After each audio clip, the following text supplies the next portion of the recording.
But basically what happened during the last downturn was the banks stopped lending, right? They stopped lending as well. So you had this desperate need for liquidity, but there was no liquidity. And at the same time, of course, retail investors couldn't do anything. Right? There was no way of accessing these markets. There was no company like GROUNDFLOOR that was able to kind of intermediate between investors and borrowers, and in your case, single family homes. So for that one guy in the audience that doesn't know that, single family homes.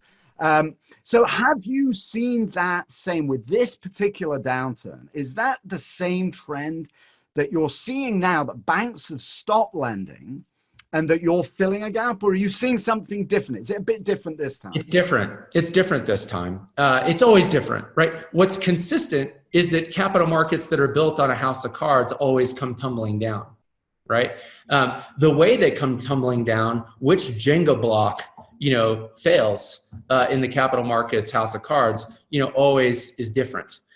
In this one, it's not the banks. It's not the banks that are at fault. Especially in our market, the banks aren't lending in our market anyway. They don't make loans on individual short-term, real estate investments that are, backed by, that are, projects that are single-family housing renovations, right? It's not a category in which they're active, right? What happened here instead is the large institutional buyers of paper who buy that paper from originators, right, stopped buying. And the other thing they started doing was requiring, ridiculous terms like 12 or 18 months of interest coverage, while simultaneously reducing leverage from a standard of about 65 to 70% to 55 to 60%. So the effective leverage would be less than 50%.